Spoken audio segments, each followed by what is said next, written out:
ধন্যবাদ। সবাই ভালো, খবৰগুলো ভালো সবাই, ঠিক আছে। I love you two.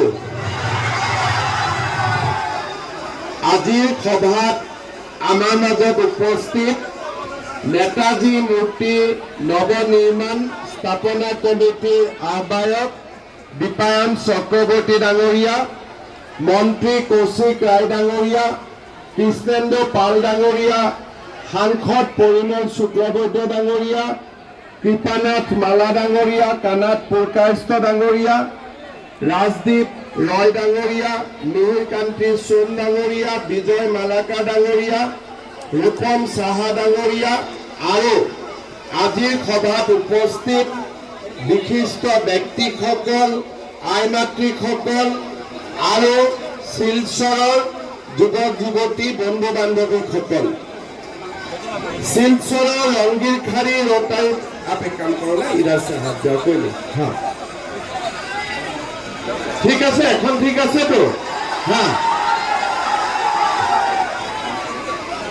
শিলচৰৰ ৰংগীৰখাৰী ৰোটাৰীত নেতাজী সুভাষ চন্দ্ৰ বসু 24 ফুট উচ্চতাৰ প্ৰতিমূৰ্তি উন্মোচনৰ এই গৰিমাময় অনুষ্ঠানত উপস্থিত থাকিবলৈ পাই মই অতিশয় আনন্দিত হৈছোঁ। এই পবিত্ৰ অনুষ্ঠানত মই আকৌ এবাৰ কৃতজ্ঞ ভাৰতবাসীৰ হৈ নেতাজী সুভাষ চন্দ্ৰ বসুক সশ্ৰদ্ধ প্ৰণিপাত জনাইছোঁ। লগতে এই প্ৰতিমূৰ্তি স্থাপনৰ উদ্যোগ লোৱা স্থানীয় বিধায়ক দীপায়ন চক্ৰৱৰ্তী প্ৰমুখ্যে শিলচৰৰ নেতাজী মূৰ্তি নৱনিৰ্মাণ আৰু স্থাপনা সমিতিৰ শলাগ লৈ সকলোৰে আন্তৰিক অভিনন্দন জ্ঞাপন কৰিছোঁ। আজিৰ পৰা 4 দশকৰ পূৰ্বে 1983 চনৰ 26 জানুৱাৰীত শিলচৰৰ ৰংগীৰখাৰী ৰোটাৰীত নেতাজী সুভাষ চন্দ্ৰ বসুৰ এটা প্ৰতিমূৰ্তি স্থাপন কৰা হৈছিল। কিন্তু নেতাজীৰ সুউচ্চ ব্যক্তিত্ব আৰু চহৰখনৰ বৰ্ধিত কলেবৰৰ সৈতে সামঞ্জস্য ৰাখি নেতাজী সুভাষ চন্দ্ৰ বসুৰ এটা বৃহৎ আৰু দৃষ্টিনন্দন প্ৰতিমূৰ্তি স্থাপন কৰাৰ প্ৰয়োজনীয়তা শিলচৰবাসীয়ে বহুদিনৰ পৰা মনত পোষণ কৰি ৰাখিছিল। আজি এটা সপোন পূৰণ হ'ল। 200 বছৰীয়া ব্ৰিটিছ শাসনৰ পৰা ভাৰতক মুক্ত কৰাৰ বাবে যি বিপ্লৱৰ সূচনা হৈছিল সেয়া বিশ্ব ইতিহাসত বিৰল। এই ইতিহাসৰ এক অগ্ৰণী ব্যক্তিত্ব হৈছে নেতাজী সুভাষ চন্দ্ৰ বসু। 1857 চনত ব্ৰিটিছৰ বিৰুদ্ধে সূচনা হোৱা চিপাহী বিদ্ৰোহে প্ৰথম ভাৰতীয় স্বাধীনতা সংগ্ৰামৰ বীজ অংকুৰিত কৰিছিল যদিও 19বিংশ শতিকাৰ শেষাৰ্ধৰ পৰা ভাৰতীয় জাতীয়তাবাদৰ উত্থান হৈছিল। 1919 চনত কুখ্যাত ৰাওলাট আইনৰ বিৰোধিতাক ভাৰতত প্ৰয়োগ কৰাৰ পিছতে দেশবাসীৰ ইংৰাজৰ বিৰুদ্ধে তীব্ৰ ক্ষোভ সঞ্চাৰিত হৈছিল। জালিয়ানাবাগৰ হত্যাকাণ্ডই সুভাষ চন্দ্ৰ বসুক বিষাদগ্ৰস্ত কৰি তুলিছিল। ব্ৰিটিছৰ কবলৰ পৰা দেশক মুক্ত কৰাৰ বাবে তেওঁ সংকল্প লৈছিল। ভাৰতৰ স্বাধীনতা আন্দোলনৰ নেতৃত্ব বহন কৰিছিল ভাৰতীয় জাতীয় কংগ্ৰেছে। সেই সময়ত মহাত্মা গান্ধীৰ অহিংস বিপ্লৱ সমগ্ৰ দেশত বিয়পি পৰিছিল।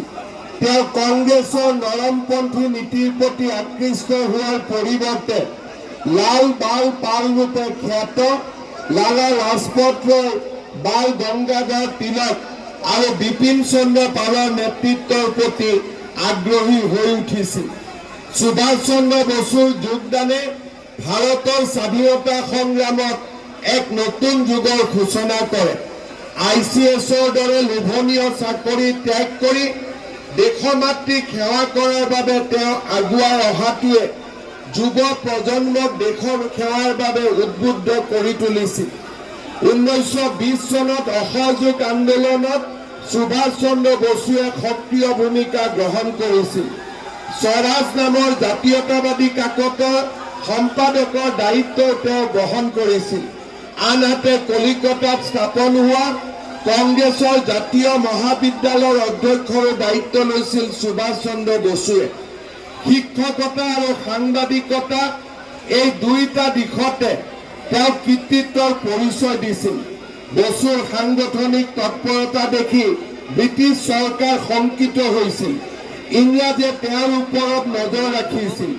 1921 চনত নেতাজীক প্ৰথমবাৰৰ বাবে গ্ৰেপ্তাৰ কৰা হৈছিল। 1921 চনৰ পৰা 1941 চনলৈ নেতাজীয়ে 11 বাৰ কাৰাবাস খাটিবলগীয়া হৈছিল। 1928 চনত তেওঁ নিখিল ভাৰত যুৱ কংগ্ৰেছৰ সাধাৰণ সম্পাদক নিৰ্বাচিত হয়। বসু সদৌ ভাৰত নৱজোৱান সভাৰ কৰাচী অধিৱেশনৰ সভাপতি নিৰ্বাচিত হৈছিল। এইগৰাকী দেশপ্ৰেমিকে চিকিৎসাৰ বাবে ভিয়েনালৈ যোৱাৰ সময়তো ভাৰতৰ স্বাধীনতা আন্দোলনৰ পৰা পৃথক হ'ব বিচৰা নাছিল। তেওঁ ভাৰতৰ স্বাধীনতাৰ সম্পৰ্কত আন্তঃৰাষ্ট্ৰীয় পৰ্যায়ত জনমত গঠনৰ দিশত সক্ৰিয় ভূমিকা গ্ৰহণ কৰিছিল। 1938 চনত তেওঁ কংগ্ৰেছৰ সভাপতি নিৰ্বাচিত হয়।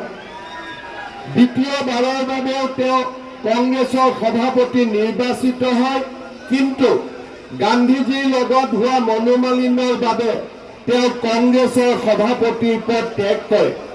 1943 চনৰ 4 জুলাই দিনা ছিংগাপুৰৰ বিখ্যাত কেথে বিল্ডিঙৰ সন্মুখত গোট খোৱা বিপুল জনসমাৱেশত আৱেগজড়িত কণ্ঠৰে শপত বাক্য পাঠ কৰিছিল সুভাষ চন্দ্ৰ বসুৱে।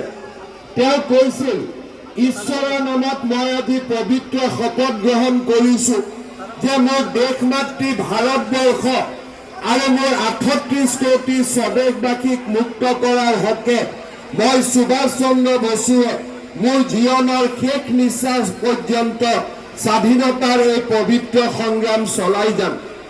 1943 চনৰ 21 অক্টোবৰৰ দিনা নেতাজীয়ে ছিংগাপুৰত আনুষ্ঠানিকভাৱে অস্থায়ী স্বাধীন ভাৰত চৰকাৰ আজাদ হিন্দ চৰকাৰ প্ৰতিষ্ঠা কৰিছিল। আজাদ হিন্দ চৰকাৰক জাপানে স্বীকৃতি প্ৰদান কৰিছিল। 1943 চনৰ 23 অক্টোবৰৰ মাজনিশা নেতাজীয়ে কেবিনেট সভা পাতি এংলো মাৰ্কিন মিত্ৰ শক্তিৰ বিৰুদ্ধে যুদ্ধ ঘোষণা কৰিছিল। আজাদ হিন্দ ফৌজৰ সৈন্যসকলৰ আধুনিক মাৰানস্ত্ৰ নাছিল, কিন্তু আছিল দুৰ্জয় সংকল্প, দুৰ্দান্ত দেশপ্ৰেম। আজি আমি আকৌ এবাৰ নেতাজী সুভাষ চন্দ্ৰ বসু সেই দেশপ্ৰেমক শ্ৰদ্ধাৰে সোঁৱৰণ কৰিছো। নেতাজী সুভাষ চন্দ্ৰ বসু দুবাৰ শিলচৰলৈ আহিছিল। 1938 চনত ভাৰতীয় জাতীয় কংগ্ৰেছৰ সভাপতি হিচাপে আৰু তাৰ পিছত 1939 চনত কংগ্ৰেছৰ পৰা বহিষ্কাৰ হোৱাৰ পিছত দুইবাৰেই তেওঁক শিলচৰৰ যুৱক যুৱতী, ছাত্ৰ ছাত্ৰী আৰু সাধাৰণ ৰাইজে বিপুলভাৱে আদৰণি জনাইছিল। আজিও নেতাজী সুভাষ চন্দ্ৰ বসুৰ প্ৰতিমূৰ্তি উদ্বোধনৰ এই সভাত ৰাইজৰ উপস্থিতিয়ে প্ৰমাণ কৰে যে বৰাক উপত্যকা আৰু ভাৰতবাসীৰ বাবে নেতাজী কিমান আপোন, নেতাজী কিমান শ্ৰদ্ধাৰ আৰু নেতাজী কিমান পূজনীয়। আজি প্ৰধানমন্ত্ৰী নৰেন্দ্ৰ মোদী ডাঙৰীয়াই নেতাজী সুভাষ চন্দ্ৰ বসুৰ ত্যাগক সন্মান কৰি কৰ্তব্য পথত তেখেতৰ প্ৰতিমূৰ্তি, তেখেতৰ মিউজিয়াম আৰু সমগ্ৰ দেশকে ভাৰতৰ স্বাধীনতাৰ বাবে নেতাজী সুভাষ চন্দ্ৰ বসুৰ অৱদানক নৰেন্দ্ৰ মোদী ডাঙৰীয়াই আজি শ্ৰদ্ধাৰে সৈতে সোঁৱৰণ কৰিছে। মই শিলচৰৰ বিধায়ক দীপায়ন চক্ৰৱৰ্তী ডাঙৰীয়াক ধন্যবাদ জনাম, যি শিলচৰত নেতাজী সুভাষ চন্দ্ৰ বসু নিজে আহিছিল সেই স্থানত আজি ইমান সুন্দৰ প্ৰতিমূৰ্তি নিৰ্মাণ কৰাৰ বাবে। মই ৰাইজক আহ্বান জনাম, সকলোৱে যাতে এবাৰ দীপায়ন চক্ৰৱৰ্তীৰ বাবে এটা হাত চাপৰি বজায়। এটা অত্যন্ত ভালো কাজ হয়েছে কিনা হয়েছে না? আমার মতে একটা অত্যন্ত ভালো কাজ হয়েছে। আর और এই কাজটার জন্য আমি দীপায়ন চক্রবর্তী আর ওনার সব সাথীকে আমি সাধুবাদ দিয়েছি, আমি ওনাকে ধন্যবাদ দিয়েছি। শ্রদ্ধা রাইজ, আজি ইমান মানুহৰ উৎসাহ মই বুজি পোৱা নাই, কি কম কি নকম, কেনেকে ওলাই যাম এতিয়া, গাড়ীত উঠাব চিন্তা হৈ আছে। সকলোকে মই আকৌ এবাৰ ধন্যবাদ দিছো। আমি শিলচৰত নৱেম্বৰ ডিচেম্বৰ মাহত আকৌ এবাৰ আহিম, তেতিয়া ৰাংগীখিৰিৰ পৰা কেপিটেল পইণ্টলৈকে ফ্লাইঅভাৰৰ আমি আধাৰশিলা স্থাপন কৰিম। আজি এই ফ্লাইঅভাৰৰ কাৰণে 700 crore 700 কোটি টকা চৰকাৰে খৰচ কৰিব। মই শিলচৰৰ ৰাইজক অনুৰোধ জনাম যেন আপোনালোকে আমাক লেণ্ড একুইজিশ্যনত সহায় কৰি দিয়ে। যিমান সোনকালে পাৰো আমি যাতে লেণ্ড একুইজিশ্যন কৰিব পাৰো আৰু আমি যাতে ফ্লাইঅভাৰ উইদিন 2.5 years আমি কমপ্লিট কৰিব পাৰো। আৰু তাৰ কাৰণে মই সকলোৰে সহযোগিতা কামনা কৰিছো। আজি মই আৰু বেলেগ কথা নকওঁ, আপোনালোক সবাইকে মোৰ নমস্কাৰ। সবাই যি আমাকে যি রকম আপনারা মরম দিয়েছে তার জন্য সবাইকে আমার বহুত বহুত ধন্যবাদ, সবাইকে আমার আন্তরিক কৃতজ্ঞতা। আর এই নেতাজির প্রতিমূর্তিয়ে সদায় আমাক সোঁৱৰাই ৰাখিব যে আমাৰ ভাৰত, আমি সদায় ভাৰতক গৌৰৱান্বিত কৰি ৰাখিম। ভাৰত মাতৃক সদায় আমি বিশ্বগুৰু ৰূপে প্ৰতিষ্ঠা কৰিম আৰু সকলোৱে আমি আমাৰ জাতিৰ মান সন্মান আমি সকলোৱে অব্যাহত ৰাখিম। সকলোৱে আমি আমাৰ জাতিটোক আগুৱাই লৈ যাম। এটা কথা দি মই সামৰণি মাৰিছো, আমাৰ অসমত আমি সকলোৱে আমাৰ ভাৰত মাতৃৰ যাতে নাম ৰাখিব পাৰো, অসমখনক যাতে আমি ভাৰত মাতৃৰ বাবে সুৰক্ষা কৰিব পাৰো, তাৰ কাৰণে আমি বহুত ব্যৱস্থা হাতত লৈছো। আপোনালোকে দেখিছে যে যিসকলে আমাৰ অসমত ফৰেষ্ট মাটিবোৰ দখল কৰি আছিলে, আজি আমি তেওঁলোকক এভিকশ্যন কৰিছো, তেওঁলোকক আমি মাটিৰ পৰা ওলাই দিছো।